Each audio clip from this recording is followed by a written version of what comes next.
ఈ రోజు మన అంశము ఎవరి ప్రార్థన దేవుడు ఆలకించుట లేదు అనే అంశము. ఇర్మియా గ్రంథము 33వ అధ్యాయం 3వ వచనం ఒకసారి చూడండి తల్లి. మన అంశము మీరు గుర్తు పెట్టుకోవాలి. ఎవరి ప్రార్థన దేవుడు ఆలకించుట లేదు. నాకు మొరపెట్టుము, నేను నీకు ఉత్తరమిచ్చెదను.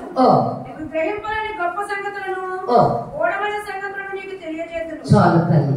ఇర్మియాతోటి యెహోవా దేవుడు మాట్లాడుతున్నాడు. ఇర్మియా ఆపదలో ఉన్నాడు. ఇర్మియా హిజ్కియాని గద్దించినప్పుడు ఇర్మియా ప్రవక్త అయినటువంటి ఇర్మియా హిజ్కియాని గద్దించినప్పుడు అతను ఏం చేశాడు అంటే కారాగారంలో పెట్టాడు. మీకు వృత్తాంతంలోకి వెళ్ళాలంటే టైం అవుతుంది కాబట్టి వెళితే అక్కడ మొదలు పెడుతున్నాడు. ఆ యగాధంలో నుండి, ఆ బాధలో నుండి ఇర్మియా మొర్ర పెడుతున్నాడు. ఏమని అన్నాడంటే, దేవుడు మొర్ర పెట్టుము, నీకు నేను ఉత్తరమిస్తాను, ఘోరమైన సంగతులు నీకు తెలియపరుస్తానని ఇర్మియా గ్రహించి ఇర్మియా ప్రార్థన చేస్తున్నాడు. అలాగే మనము కూడా ప్రార్థన చేస్తున్నాం. అవునా? మనము కూడా ప్రార్థన చేస్తున్నాం. ఇర్మియా ప్రార్థన విన్న దేవుడు మన ప్రార్థన ఎందుకు వినుట లేదు? ఎవరి ప్రార్థన దేవుడు అంగీకరించుట లేదు లేక వినుట లేదు అనేది మనం ఒకసారి ధ్యానం చేసుకుని ముందుకు వెళదాం. ఈ విషయంలో ఎవరి ప్రార్థన దేవుడు వినుట లేదు, ఎవరి ప్రార్థన దేవుడు అంగీకరించడం లేదు అనే దాన్ని బట్టి 7 అంశాలు ఉన్నాయి. కానీ క్లుప్తంగా 2 అంశాలే. పరిశుద్ధాత్మ దేవుడు సమయం ఇస్తే రెండుగా మనం ధ్యానించుకుందాం.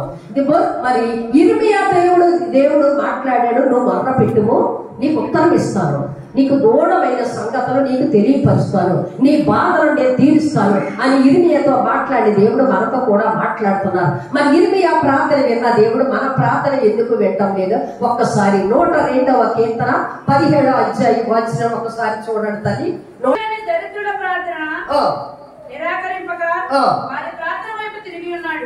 ఇక్కడ కీర్తనకారుడు అంటాడు, దిక్కు లేని వారి ప్రార్థన నిరాకరింపక, త్రోసివేయక వారి ప్రార్థన వింటానని ఇర్మియాతో మాట్లాడాడు. కీర్తనకారుడితో మాట్లాడుతున్నాడు, నా యేసయ్య దిక్కు లేని వారి ప్రార్థనను నిరాకరింపక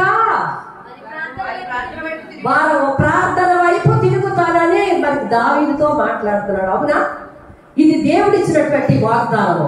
మరి దావీదు కీర్తన, దావీదు 102:17లో దావీదుతో మాట్లాడేటువంటి దేవుడు ఈ ఉదయకాల సమయంలో నాతో మాట్లాడుతున్నాడు. దిక్కులేని వారి ప్రార్థన నిరాకరింపగా వారి ప్రార్థన వైపు నేను తిరిగి ఉన్నాను అంటున్నాడు. హల్లెలూయా, హల్లెలూయా.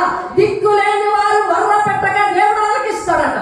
మరి నీ ప్రార్థన, నా ప్రార్థన ఎందుకు ఆలకించడం లేదు? ఎందుకు ఆలకించడం లేదు? ఒక్కసారి మన వాక్య భాగంలోకి వెళ్దాము. విలాప వాక్యాలు 3వ అధ్యాయము 8వ వచనంలో మరొకసారి మాట్లాడతాడు ఇర్మియా. 3వ అధ్యాయము 8వ వచనం. నేను బ్రతిమాలి మరడినను నా ప్రార్థన వినబడకుండా తన చెవి మూసుకుని ఉన్నాడు. చాలు తల్లి. అక్కడ దరిద్రులు మొర్ర పెట్టగా దేవుడు వారి ప్రార్థన నిరాకరించక ఉంటాడు, ప్రార్థన వింటాను అని అంటున్నాడు. ఇక్కడ విలాప వాక్యాలు ఇర్మియాతో మాట్లాడుతున్నాడు. ఏంటి తల్లి?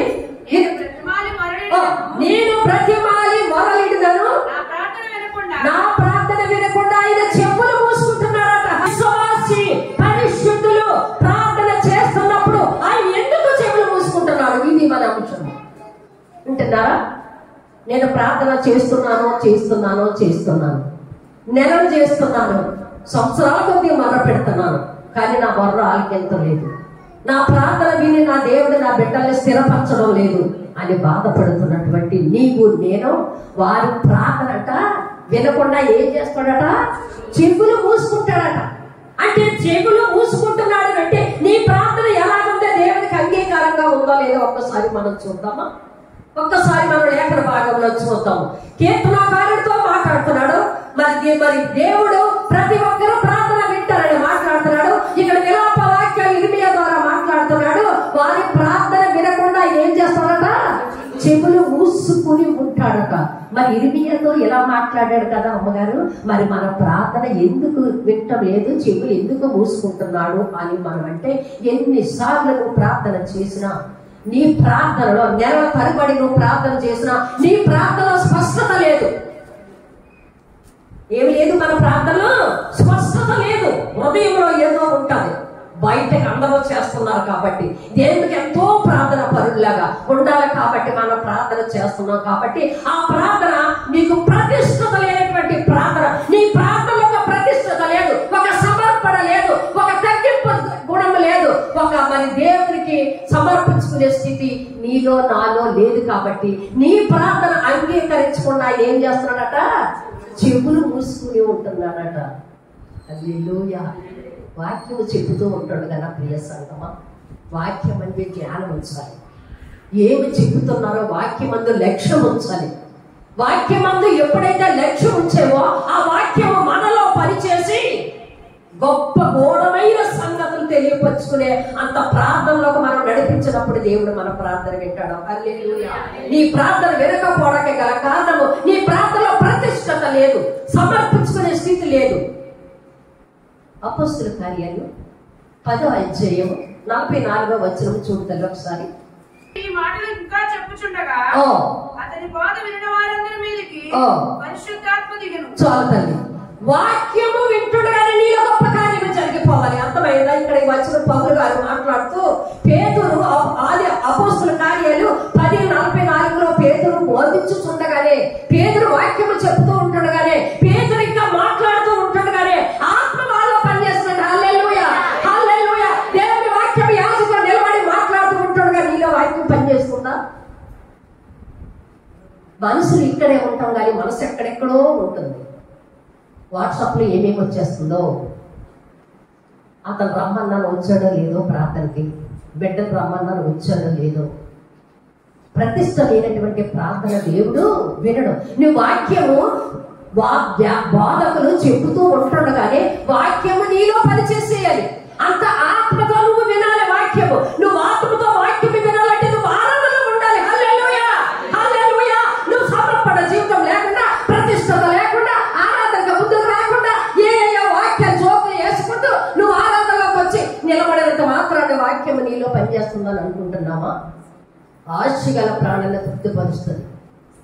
అమ్మా నువ్వు రాకు, నువ్వు ఎంత మాస్క్ పెట్టుకున్నా, స్కార్ప్ పట్టుకున్నా మళ్ళా ఈ యొక్క వాతావరణం నిన్ను పడగొట్టేస్తుంది. కాబట్టి నేను వస్తానమ్మా అని అంటే నాలో ఉన్న ఆశ బాగా వచ్చేటప్పటికి 4:30, 5 అయిపోతుంది. నా దగ్గరికి వచ్చేటప్పటికి ఇక్కడికి త్వరగా రాలేననుకుని నాలో ఉన్న ఆశ, నాలో ఉన్న ఆత్మ ఒత్తిడి చేసింది కనుక ఆ ఒత్తిడి దేవుడు చూసి ఆటోలు రప్పించాడు. హల్లెలూయా, హల్లెలూయా. నువ్వు మందిరంలోకి వస్తుండగా యాజకులు ఏ వాక్యము చెప్తారో ఆ వాక్యం మీద లక్ష్యం ఉంచుడు విన్నప్పుడే నీలో పరిశుద్ధాత్మ దేవుడు పనిచేసి కార్యము చేయడం మొదలు పెడతాడు. చెప్పండి హల్లెలూయా, హల్లెలూయా. వాక్యం వినాలి. ముందు అయ్యగారి స్టేజ్ మీద నిలబడి నా కోసం ప్రార్థన చెయ్యాలి. నాలో కార్యము జరిగిపోవాలి, నా ఇరుకులు పోవాలి, నా ఇబ్బందులు పోవాలి, నా వ్యాధి పోవాలి, నా బిడ్డల సీటు అనుకున్న కాడకి రావాలి, నా బిడ్డలు స్థిరపడిపోవాలి, నా బిడ్డలకి ఈ రోజు వారంతా పని జరగాలి అని నీకు ఆశ ఉంది. నీలో కార్యము జరగాలంటే, నీ కుటుంబంలో స్వస్థత పొందాలంటే, నువ్వు అనుకున్న అన్ని తీరాలి అంటే నీవు వాక్యం అంత లక్ష్యం ఉంచాలి. వాక్యము నీ హృదయంలో పనిచేయాలి. ఎక్కడే పరిశుద్ధాత్మ దేవుడు కార్యం చేయడం మొదలు పెడతాడు. హల్లెలూయా. ఉన్నదాని ఇంకా ప్రతిష్టత, ఉన్నదాని ఇంకా ప్రతిష్ఠిత. పరిశుద్ధాత్మ దేవుడు పని చేస్తున్నప్పుడు యాజకులు ఏం మాట్లాడినా యాజకులు గద్దించుట మనకి ఏంటది? తైలాభిషేకముగా తీసుకోవాలి. అప్పుడే మనము ఆత్మలో మనం దీవించబడతాం. ఇహలోకము పరలోకములు కూడా మనం ఆశీర్వదించబడతాము. అర్థం చేసుకోండి తల్లి. యాజకుడు నిలబడి మాట్లాడినప్పుడు ఆ వాక్యము నీలో క్రియ రూపంలో వెంటనే పని చేయాలి. ఆ క్రియ రూపంలో వాక్యము చెప్తున్న యాజకుడికి కూడా పనిచేసి వాక్యము మరి మమ్మల్ని కూడా సరి చేస్తుంది. హల్లెలూయా, హల్లెలూయా. అటువంటి ప్రార్థన ఉందా? అటువంటి ప్రార్థన లేకుండా నెలలో ప్రార్థన చేస్తున్నాను, నా ప్రార్థన ఏంటో లేదు, నా పిల్లలకు స్థిరత్వం లేదు అని మనం ఆపోతే దేవుని మీద, యాజకుల మీద, సంఘం మీద సాకులు చెప్పి మానేసి లేకపోలేదు తల్లి. పేతురు మాట్లాడుతూ ఉంటుండగానే ఆత్మకార్యము జరిగిందట. యాజకులను అభిషేకంతో మాట్లాడుతూ ఉంటుండగానే నువ్వు ఆత్మ పూర్ణులై ఆత్మతో నింపబడి ఉంటే నీలో నువ్వు అనుకున్న ఆశ అంతా నెరవేరుస్తుంది. పరిశుద్ధాత్మ పరిశుద్ధాత్మ దేవుడు. హల్లెలూయా, హల్లెలూయా. ఎప్పుడైతే వాక్యం విషయంలో, ఆరాధన విషయంలో, మందిర విషయంలో ఒక ఆదివారం శుక్రవారం నేను నిర్లక్ష్యం చేశావో, పరిశుద్ధాత్మ దేవుడు ఆత్మస్వరూపి కనుక సమస్తం ఎరిగిన గొప్ప దేవుడు. గెహజీ నయమాను వెంట పరిగెడుతుంటే ఆత్మరూపంలో దేవుడు చూడలేదా? చూసి కార్యం జరిగించారా లేదా చెప్పండి? రాలేదా? ఫిలిప్పు ద్వారా ఆత్మతో మాట్లాడి గాజాకు పోవు నపుంసకుడిని కలుసుకోమని ఆత్మ ద్వారా ఆ ఆత్మ అప్పుడు పనిచేసిన ఆత్మ ఇప్పుడు సరైన దానిగా మన మధ్య ఎందుకు పనిచేయదు అని అంటే మన వాక్యానికి సరైనటువంటి స్థానం ఇవ్వడం లేదు కనుక. తప్పులు ఎన్నివారు తండోపతండము. అమ్మా ఆ ప్రశ్న అయ్యగారికి బాగా, అబ్బాయి గారికి బాగా తెలుసు, పద్యాలు చెప్పేవారికి. తన తప్పులు వెరగనట, ఎదుటి వారి మీద దూషిస్తారట, ఎదుటి వారి మీద నిందలేస్తారట. ఎవరికి నష్టం? ఆలోచన చెయ్యండి. వాక్యము చెప్తూ ఉంటాడు కానీ జాగ్రత్తగా మన వాక్యం వినాలట. ఇక్కడ నా మాటలు కాదు, పేతురు మాట్లాడుతున్నాడు. హల్లెలూయా. నీ ప్రార్థన ఒక ప్రతిష్టత ఉండాలి, నీ ప్రార్థనలో ఒక ఒప్పుకోలు ఉండాలి. గత వారం చూసాము, వెంకటలక్ష్మి గారు ప్రార్థనకు సాక్ష్యం చెప్తారు, సాక్ష్యానికి టైం ఇవ్వాలి. ఈ వారం చూసాము. నేను వచ్చేటప్పటికి అయ్యగారికి ఫోన్ చేసి మాట్లాడుతుంది. రాత్రి ప్రార్థనకు వచ్చిందా? ఏమనుకుంటున్నామంటే నా బిడ్డ తెలివితేటలు కాదు ఎగరేస్తాం. నా బిడ్డ తెలివితేటలు బట్టి సీట్ వచ్చింది. అయ్యగారు నా కోసం ప్రార్థన చేస్తారు, ఎందుకోసం చేయరు, అమ్మగారు ఎందుకోసం చేయరు అనే తప్ప ప్రభా ఈ స్థితిలో నేను ఉండగల కారణం వ్యాపారదానండి ప్రభా అని రాత్రి 1 గంట ప్రార్థనకు వచ్చారు తల్లి. మీరు స్థుతించడానికి ఏడుగిరి వచ్చారు. ఒక్కసారి ఆలోచన చెయ్యండి. మీకోసం ఈ వాక్యం చెప్పి బలపడి మిమ్మల్ని స్థిరపరిచి ప్రభు వచ్చేటప్పటికి మిమ్మల్ని బుద్ధిగల కన్యకల వలె పెళ్లి కుమారుడికి ఎదుర్కొనేటకు సంఘం ఎలాగైతే పరిశుద్ధముగా మచ్చలేనిదిగా డాగు లేనిదిగా ఉండాలో అలాగే మేము సిద్ధపరిచి దేవుని సన్నిధిలో పెట్టడానికి ఉన్నాము. కానీ మిమ్మల్ని ఆత్మీయంగా స్థిరపరిచి ఆయన చేతుల్లో పెట్టడానికి, కానీ మీ బలహీనతల కొరకు ప్రార్థన చేయడానికి ఉన్నాము కాదట్టలేదు. మీరు కూడా మాతో సహకరించాలి. హల్లెలూయా. ఆత్మతో వాక్యం వినాలి అని పేతురు గారి ద్వారా మనం మాట్లాడుకుంటున్నాం. కీర్తన 1వ అధ్యాయము 2వ వచనం ఒకసారి చూడు తల్లి.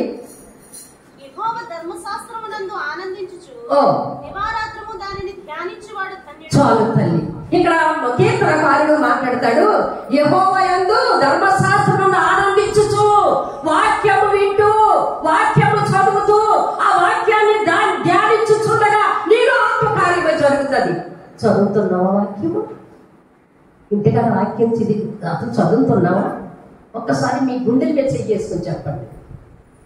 ఆత్మ కార్యము నీ కుటుంబంలో, నీ బిడ్డల పట్ల, నీ సంఘములో, నీ యొక్క వ్యక్తిగతముగా నీకు కార్యాలు జరగాలంటే వాక్యాన్ని ధ్యానించాలి. ముందు వాక్యాన్ని ధ్యానించాలి, వాక్యము శ్రద్ధగా వినాలి. ఆ ధ్యానించిన వాక్యము వెంటనే నీ హృదయంలో పనిచేసి ఆకు వాడక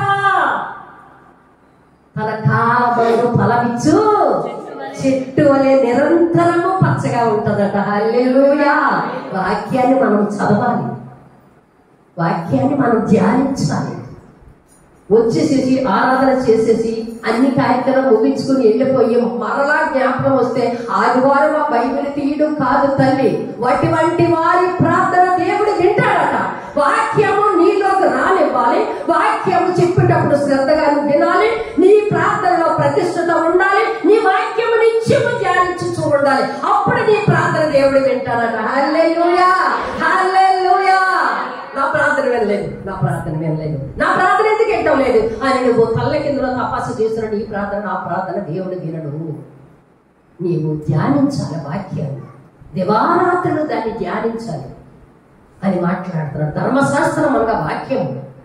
ఆ వాక్యాన్ని మనం ధ్యానిస్తూ ఉన్నప్పుడే పరిశుద్ధాత్మ దేవుడు నీలో నాలో కార్యము చేసి నువ్వేది అడిగినా ఇచ్చుటకు ఇష్టపడుతున్నాడు. అక్కడ పేతురు మాట్లాడుతుండగా లక్ష్యం ఉంచి వాక్యం విన్నారట.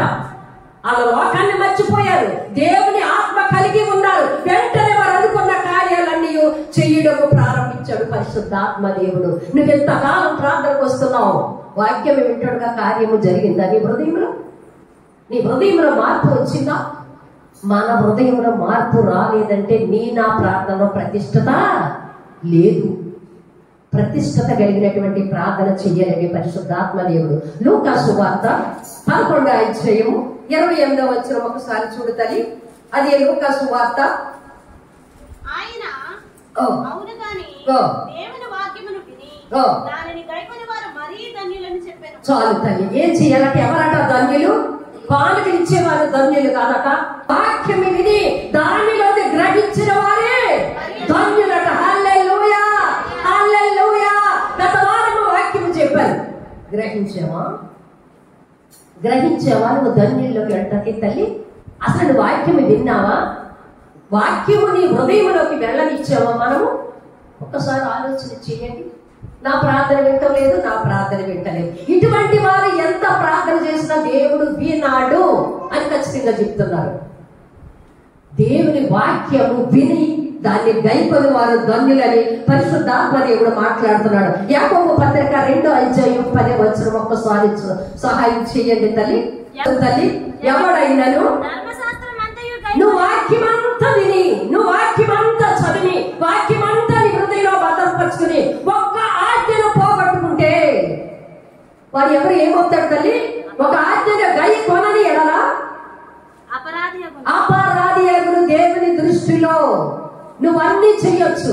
మందిరం కడగొచ్చు, మందిరం తొడవచ్చు, యాజకులకు ఆతిథ్యం ఇవ్వచ్చు, మొదటగా పాలకులను ఇవ్వండొచ్చు, పూటలకు సమస్తము పెట్టుకోవచ్చు.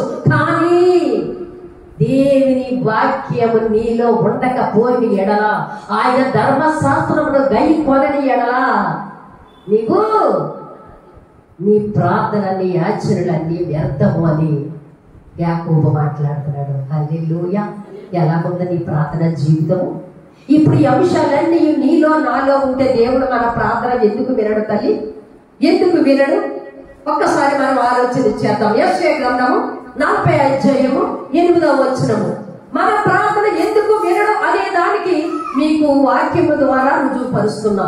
గడ్డి ఎండిపోవును, దాని పువ్వు వాడిపోవును, మన దేవుని వాక్యము నిత్యము నిలుచును. హల్లెలూయా. గడ్డి ఎండిపోతుంది. నీవు ఇచ్చిన కానుకలు ఇప్పుడుతో ఉంటాయి, నీవు ఇచ్చిన సాక్ష్యం ఈ రోజుతో ఉంటుంది, కానీ దేవుని ధర్మశాస్త్రం నీ హృదయంలో నిలిచిపోతుంది. హల్లెలూయా, హల్లెలూయా. గడ్డి ఎండి ఎంత బాగా మాట్లాడుతున్నాడో చూసారా తల్లి? కానీ స్థిరముగా ఉండేది దేవుని వాక్యమే. గడ్డి ఎండిపోవును, పువ్వు వాడిపోవును, దేవుని నిత్యము నీ వాక్యం, దేవుని వాక్యము మన హృదయంలో ఉన్న ఎడలా, మన హృదయంలో భద్రపరుచుకున్న ఎడలా, నిత్యము దేవుని వాక్యం మన హృదయంలో ఉండాలంటే ఏం చెయ్యాలి? వారికి ఇవ్వాలా? ముందుగా ప్రార్థనకు వచ్చేయాలా? తలకిందులుగా పడి ప్రార్థన చెయ్యాలా? నీ హృదయంలో దేవుని వాక్యం ఉండాలి. హల్లెలూయా, హల్లెలూయా. యాజకులు బోధించేటప్పుడు నువ్వు శ్రద్ధగా వాక్యం వినాలి. ఏమి బోధిస్తున్నారు, అందులో ఏమి బోధిస్తున్నారు, నాకు వ్యతిరేకంగా ఏమైనా ఉన్నాయేమో, వాక్యానికి వ్యతిరేకంగా నాలో ఏమైనా పని చేస్తున్నాయేమో అని సరి చేసుకునే మనసు నీలో నాలో ఉన్నాయి ఉండి అప్పుడు ప్రార్థన చేసిన ఎడల దేవుడు మన ప్రార్థన ఆలకిస్తాడు. హల్లెలూయా, హల్లెలూయా. నేను చెప్పిన అంశాలు మనలో లేకపోతే మనం ఎన్నాళ్ళు ఉపవాసం ఉండి ప్రార్థన చేసినా వ్యర్థము వ్యర్థము వ్యర్థము అంటున్నాడు పరిశుద్ధాత్మ దేవుడు. దేవుని వాక్యము శ్రద్ధగా వినాలి. దీనులు మొర్ర పెట్టగా ఆలకించుచున్నాడు అని అంటాడు దేవుడు. వాక్యము నీలో ఉండగా మొర్రపెట్టు, మొర్రపెట్టుము నీకు ఉత్తరం ఇస్తానని ఇర్మీయాతో మాట్లాడినటువంటి దేవుడు ఆయన ప్రార్థన చేస్తుంటే నేను వినను, నా చెవులు మూసుకుంటున్నానని ఎందుకు అంటున్నాడు అని అంటే ఈ క్వాలిటీస్ అన్ని విశ్వాసంలో లేవు కనుక. వాక్యము శ్రద్ధగా వినడు కనుక, వాక్యము ధ్యానించడు కనుక, వాక్యము చదవడు కనుక, వాక్యము హృదయంలో ఉంచుకొనడు కనుక, వాక్యము హృదయంలో ఉంచుకొనగా ప్రభువా ప్రభువా ప్రభు అనేవారు అందరూ పరలోకము వెళ్ళరట. హల్లెలూయా. ఆయన చిత్తము నెరవేర్చువాడే. ఏంటి ఆయన చిత్తము? వాక్యము నవలాలి, వాక్యము మనం చదవాలి, వాక్యాన్ని మనం ధ్యానించాలి. ఈ క్వాలిటీస్ అన్ని ఉన్న వాళ్ళ ప్రార్థన దేవుడు ఆలకిస్తాడు. చెప్పబడి దేవుడు మైపెడతావా? నేను కలిగి ఉంటాను ప్రభువా, ఈ క్వాలిటీస్ అన్ని నేను కలిగి ఉంటాను ప్రభువా. ఈ రోజు నుంచి నా ప్రార్థన పాపమవుపోతుంది, నా ప్రార్థనను వినకపోవటానికి గల కారణం నాకు అర్థమైంది ప్రభువా. నీ వాక్యము చదువుతాను. కనీసం తల్లి చదువొచ్చిన వారు దయచేసి మిమ్మల్ని ప్రతిమాలు అడుగుతున్నా, కనీసం 5 అధ్యాయాలు చదవడానికి మీకు సమయం లేకపోతే కనీసం 2 అధ్యాయాలన్నా నొక్కుతూ చదవండి. కనీసం 50 అయినా మీరు స్తుతులు చెల్లించండి. దేవుడు ఆత్మ మీలో పని చేయిస్తాడు. హల్లెలూయా. ఒకటి, మన ప్రార్థన వినకపోవడానికి గల కారణము వాక్యము నిరర్ధకము చేయడము కనుక. రెండవ అంశము చేసి చెప్పి మనం ముగించుకుందాము. దోషము కలిగినటువంటి చేతులతో, అపవిత్రతతో మనం ప్రార్థన చేస్తున్నామంట. హల్లెలూయా. రెండోది, అపవిత్రమైనటువంటి పెదవులతో, అపవిత్రమైనటువంటి చేతులతో మనం ప్రార్థన చేస్తున్నామట. ఏంటి అపవిత్రత నాలో ఉండే ప్రభువా? నేను అంచెక్కల సొప్పుతో స్నానం చేసి వచ్చేనే, స్ప్రే చేసుకుని వచ్చేనే, పరిశుద్ధంగా వచ్చేనే, మరి అక్కడ మంచి వాసన వచ్చే బట్టలు పెట్టుకుని నేను కంఫర్ట్ పెట్టుకుని వచ్చేనే. ఏంటి నాకు అపవిత్రత ఉన్నది, నాలో ఉన్నది ఏంటి దోషము ప్రభువా అని మేము అడిగినాయనగా పరిశుద్ధాత్మ దేవుడు ఒకటే నీకు సమాధానం చెప్తారు. యెషయా గ్రంథము 1:15-16 ఒకటి చదవండి తల్లి.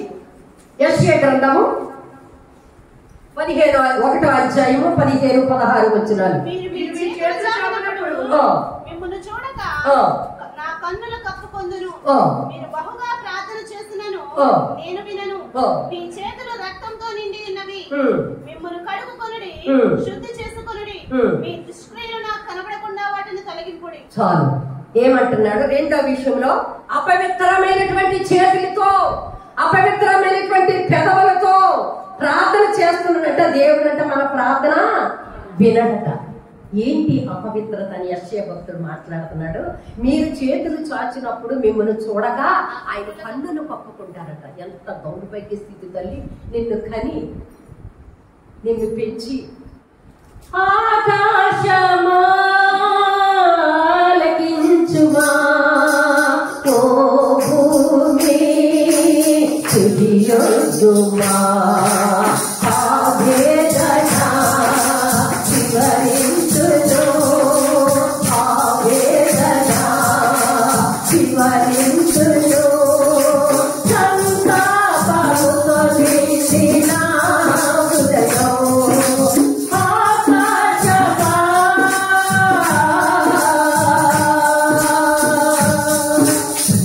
నా పిల్లలే ప్రేమతో పెంచితిని, గొప్పగా చేయ తలచి వారిని. నా పిల్లలే ప్రేమతో పెంచితిని, గొప్పగా చేయ తలచి వారిని. చిరుగుబాటు చేయుచు నాశో దేవుని చేసేదా నా బాధలో, ఎవరికి వివరించునా వేదన. హల్లెలూయా, హల్లెలూయా. ప్రేమతో నిన్ను పెంచి నిన్ను గొప్పగా చెయ్యాలి నన్ను అని దేవుడు పరమును వీడి తండ్రి మాటకి విధేయుడై భూమి మీదకి వచ్చి నీ కొరకు కల్వరిగిరిలో రక్తము కార్చి తన యవ్వన కాలంలో ప్రాణము పెట్టి నీ కొరకు పరలోక రాజ్యము ఏర్పాటు చెయ్యాలని ఎంత చేసి పెంచి పెద్ద చేస్తే దేవుని మీద మనం ఏం చేస్తున్నామంట? తిరుగుబాటు చేస్తున్నామంట. తిరుగుబాటు అంటే కత్తులు, కర్రలు, తుపాకులు పట్టుకొచ్చి యుద్ధాలు ఆడటం కాదు తల్లి. దేవుని మాట వినకపోవటమే తిరుగుబాటు. దేవునికి చేయవలసిన ప్రార్థన చెయ్యకపోవటమే మరి తిరుగుబాటు. ఉపవాస ప్రార్థనలో ఉపవాసం ఉండకపోవటమే తిరుగుబాటు. నీవు దేవునికి ప్రార్థన చేసినప్పుడు నీ ప్రార్థనలో ప్రతిష్టత లేకపోవటమే తిరుగుబాటు. దేవుడు వారితో మాట్లాడు. అందుకే మనం ప్రార్థన చేస్తుంటే ఆయన చేతులు మూసుకుంటా, చేతులు కన్నులకు కప్పుకుంటాడట. మీరు మీ చేతులు చాపునప్పుడు మిమ్మల్ని చూడటానికి అసహ్యం వేస్తుంది మిమ్మల్ని. ఎందుకనంటే మీరు బహుగా ప్రార్థన చేసినను నేను వినను అంటున్నాడు. ఎందుకు అనంటే మీ చేతులు రక్తముతో నిండి ఉన్నాయి, పాపముతో నిండి ఉన్నాయి. నీ చేతులు మలినముతో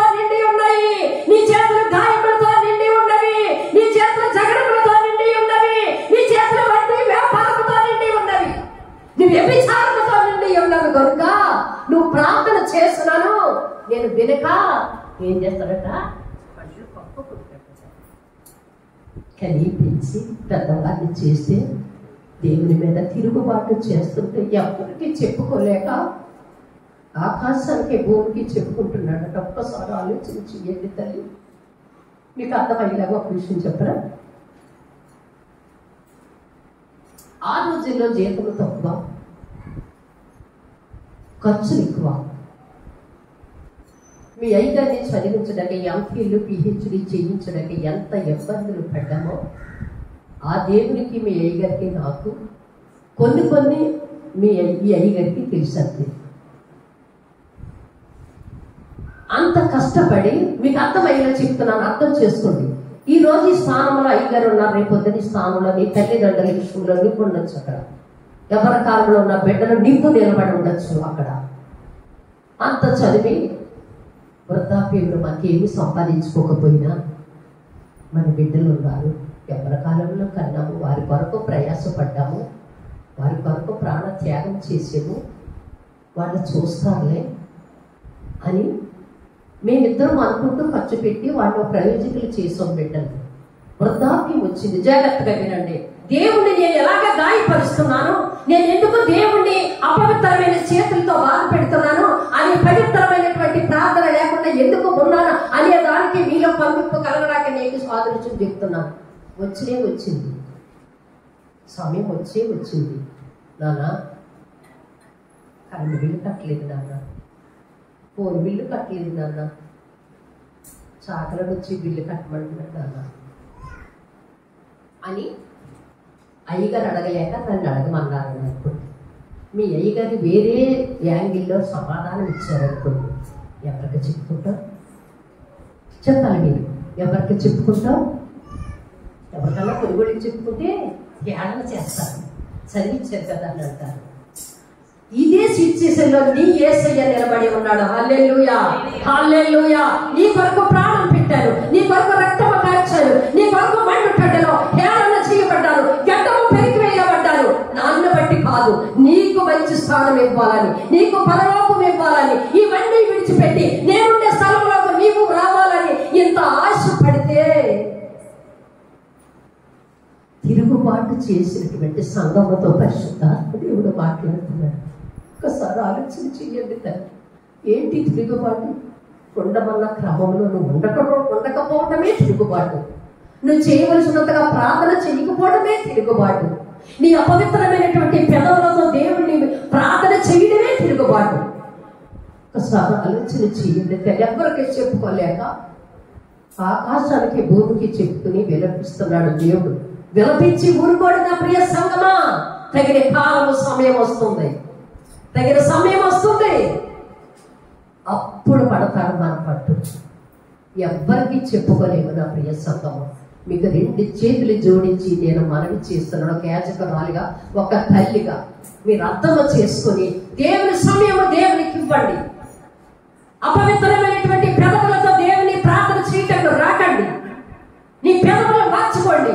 ప్రసంగి 5లో మాట్లాడుతున్నాడు, నీ మందిరంలోకి వచ్చినప్పుడు నీ ప్రవర్తన జాగ్రత్తగా చూసుకోమన్నాడు. ఎంత బాగా మాట్లాడాడో తెలుసా ప్రసంగి. అంత వ్యర్థము అన్ని వ్యర్థమే. కానీ నువ్వు మందిరానికి ప్రార్థన చేస్తాకు వెళ్ళేటప్పుడు నీ ప్రవర్తన జాగ్రత్తగా చూసుకుని వెళ్ళు. అపవిత్రమైనటువంటి చేతులతో వెళ్ళకు, అపవిత్రమైనటువంటి చేతులతో కాళ్ళతో వెళ్ళకు, అపవిత్రమైనటువంటి పెదవులతో ప్రార్థన చేయకు. నీ ప్రవర్తన జాగ్రత్తగా కాచుకో.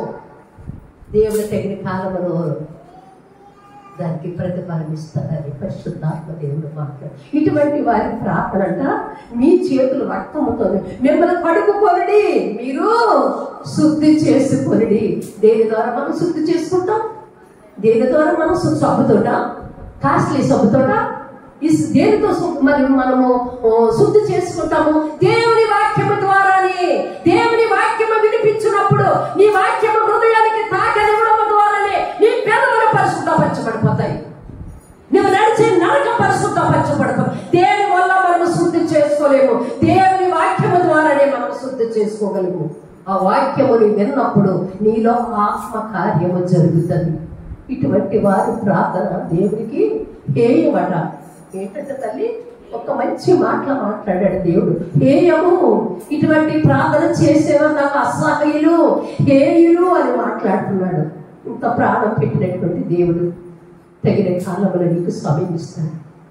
సరి చేసుకుని వాక్యం ద్వారా నిర్లక్ష్యము తీసివేసి ఒక్క అరగంట సేపు వాక్యము పరిశుద్ధముగా, పవిత్రముగా, అనాలోచితముగా లేకుండా ఆలోచించి వాక్యము వింటే నీవు ధన్యుడవు, ధన్యురాలువు. హల్లెలూయా. అపోస్తలుడైనటువంటి యాకోబు రాసినటువంటి ప్రకటన 22వ అధ్యాయము 14వ వచనము చదువు తల్లి.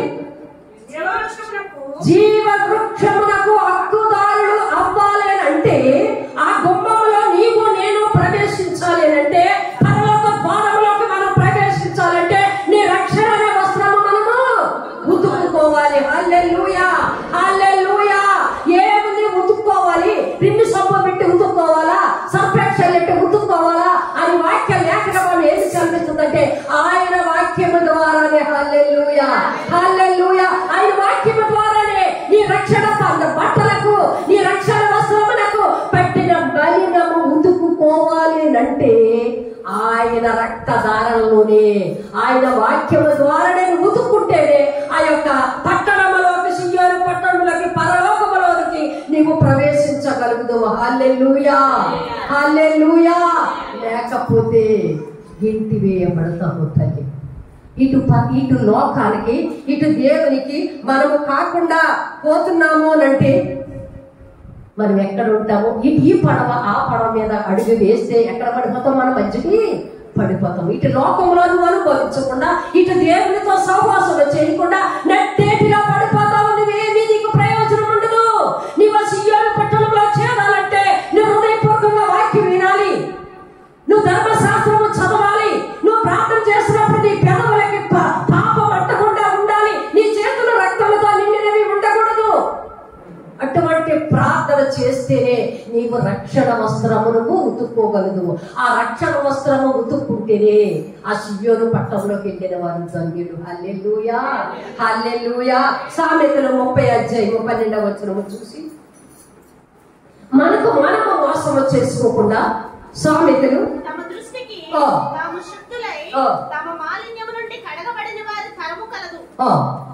అవును తల్లి, మన దృష్టికి వస్తున్నాం ప్రార్థనకి. నా ఎంత ప్రార్థన పర్వాలేదు లేదు, నా ఎంత కన్నీటి ప్రార్థన లేదు. శాస్త్రులు పరిచయులు వలె నేనే గొప్ప, సంఘములో నేను లేకపోతే నా ప్రార్థనే లేకపోతే మనుగడ లేదు సంఘము అని ఎవరికి వారే హెచ్చించుకునేవారు వారికి వారే ఏం చేసుకుంటున్నారట? మోసము చేసుకుంటున్నారట. మరొకసారి చదువు తల్లి. తమ దృష్టికి తామే శుద్ధులై కలదు, ఆ తరము కలదు అన్నట. ప్రార్థన మాదే, వాక్యము మాదే, అంతా మాదే. నేను లేకపోతే సంఘము లేదు, నా ప్రార్థన వల్లే సంఘం ఎంతమంది వస్తుందని వారికి వారి హెచ్చించుకుని ఆ లోక మాలిన్యం అంతా మరి అంటించుకుని చివరికి ఆమె ప్రార్థన అతను ప్రార్థన వినకుండా చేసుకునే తరము కలదు అంటున్నాడు సామెతల గ్రంథకర్త ప్రసంగి. హల్లెలూయా, హల్లెలూయా. రెండు మీకు చెప్పాను తల్లి, దేవుడు ఎవరి ప్రార్థన అంగీకరింపడు అనే దానికి 7 మంచి మాటలు ఉన్నాయి. అందులో 2 మీకు చెప్పాను. ఒకటి వాక్యము శ్రద్ధగా వినాలి, వాక్యము శ్రద్ధగా వినాలి, వాక్యము లోనికి హృదయంలోకి వెళ్ళనివ్వాలి. నువ్వు అనుకున్న కార్యాలు పరిశుద్ధాత్మ దేవుడు వాక్యము ఎప్పుడైతే నీ హృదయంలోకి వెళ్తుందో తనంతటా తనే పని చేస్తాడు. హల్లెలూయా. నువ్వేమి బాధపడుతున్నావో, నీ ఇంటిలో ఏ కష్టం వచ్చిందో, నీ ఒంటిలో ఏమి బాధ ఉందో, నీకు ఎక్కడ శోధన వస్తుందో, వచ్చిందో, రాబోతుందో, వాక్యమును శ్రద్ధగా విని హృదయంలో హత్తుకొని వాక్యము వింటే తనంతటా అదే ఆత్మకార్యము జరిగిస్తుందట. హల్లెలూయా.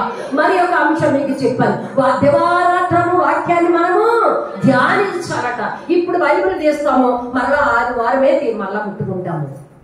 అలాగా కాదట. దివారాత్రములు వాక్యాన్ని మనం ధ్యానించుకుంటూ ఉండాలట. అప్పుడు మన ప్రార్థన మన హృదయంలో దేవుని ఆత్మ పనిచేసి కార్యము చేయడం మొదలు పెడుతుంది. పాపము ఒప్పుకొని చేస్తుంది, పశ్చాత్తాపపడే ఆత్మ నీలో పని చేస్తుంది, ఎదుటి వారికి అపకారము చేసే ఆత్మ నీలో మరి పని చేయకుండా యథార్థ హృదయము గలదానవై జీవించటకు ఆ విన్న వాక్యం పని చేస్తుంది. హల్లెలూయా.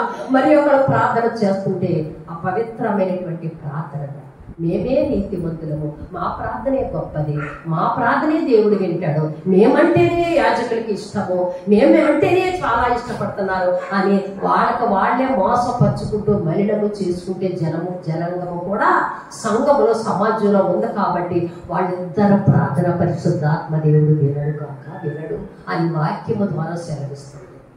హల్లెలూయా, హల్లెలూయా. ఎందుకు వస్తున్నాం మనం మందిరానికి? ఈ 3వ ఆదివారం మనం ఎందుకు వస్తున్నాం? వాక్యము శ్రద్ధగా వినటకు వచ్చాము. విన్న వాక్యాన్ని ధ్యానించాలి. మెట్ల దగ్గరే వదిలేస్తున్నాము. అది జరుగుతుంది ఎట్లండి? అది జరిగినప్పుడు మాట జరుగుతాది యేసు నామములో అనాలి. హల్లెలూయా, హల్లెలూయా. నా బిడ్డలు స్థిరపడతారు యేసు నామములో. హల్లెలూయా. నా బిడ్డలకు మంచి ఉద్యోగాలు వస్తాయి యేసు నామములో అని మనము నోటితో పలికితే పరిశుద్ధాత్మ దేవుడు కార్యము చేస్తాడు. హల్లెలూయా. ఉందా మనకి అనుభవం? ఇప్పుడు ఈ క్వాలిటీస్ అన్ని మనం అనుభవించిన ఎడల, మనము జీవితంలో అనుభవించి పాటించిన ఎడల నీ ప్రార్థన పరిశుద్ధాత్మ దేవుడు విని గొప్ప కార్యము చేస్తాడు. హల్లెలూయా, హల్లెలూయా. అంతేకాని ప్రతి ఆలాపాద్య లేకుండా, టైము రైము లేకుండా మందిరానికి వచ్చి నానా రకాలుగా కూర్చొని విచ్చలవిడిగా వెళ్ళిపోయి పురుషులు స్త్రీలు చూసుకుంటూ అమ్మగారు ఏ చీర పట్టుకున్నారో, ఆయమ్మ ఏ చీర కట్టింది, ఏ డబ్బాతో బియ్యం తెచ్చారు, ఈమె పార్క్ ఎంత వేసింది, అమ్మగారు ఆరాధన ఎలా చేశారు, అయ్యగారు నన్ను ఇలా తిట్టారు, అమ్మగారు నన్ను దసరారు అని చెడ్డ ఆలోచనతో వచ్చే నీవు నేను ఎప్పటికీ కూడా దేవుని కార్యాన్ని మనం చూడలేము. దేవుని వాక్యాన్ని చూద్దాం. హల్లెలూయా. యాజకులు బోధించే వాక్యాన్ని చూద్దాం. అందులో రిఫరెన్స్ కరెక్టా కాదా, ఉన్నది బోధిస్తున్నారా లేకపోతే లేనిది కల్పిస్తున్నారా అనేది మనం ఎంచుకోవాలి తప్ప మందిరానికి వచ్చేవారు ఎవరొచ్చారు, ఏమి చేశారు, వాళ్ళంత లేటుగా వస్తే వాళ్ళని ఏమీ అనలేరు, నేను లేటుగా వస్తే నన్ను పేరు తీసేయని అన్నారు. ఇటువంటి చెడ్డ ఆలోచనలు కూడా దుష్టాత్మ కలుగు చేసే పనులు. అవి విడిచిపెట్టి ఆ భ్రష్టాత్మకు అప్పగించేసి దేవునికి ప్రతిష్టత కలిగినటువంటి ప్రార్థన మనం చేసిన ఎడల పరిశుద్ధాత్మ దేవుడు మనం ఆలకించి మన అన్ని వర్తిల్ల చేసి దీవించునుగాక. అట్టి కృప వాక్యమైన మనందరికీ పరిశుద్ధాత్మ దేవుడు అనుగ్రహించునుగాక. ప్రార్థించుకుందాం. ప్రతి ఒక్కరు కూడా ప్రార్థించుకుందాం.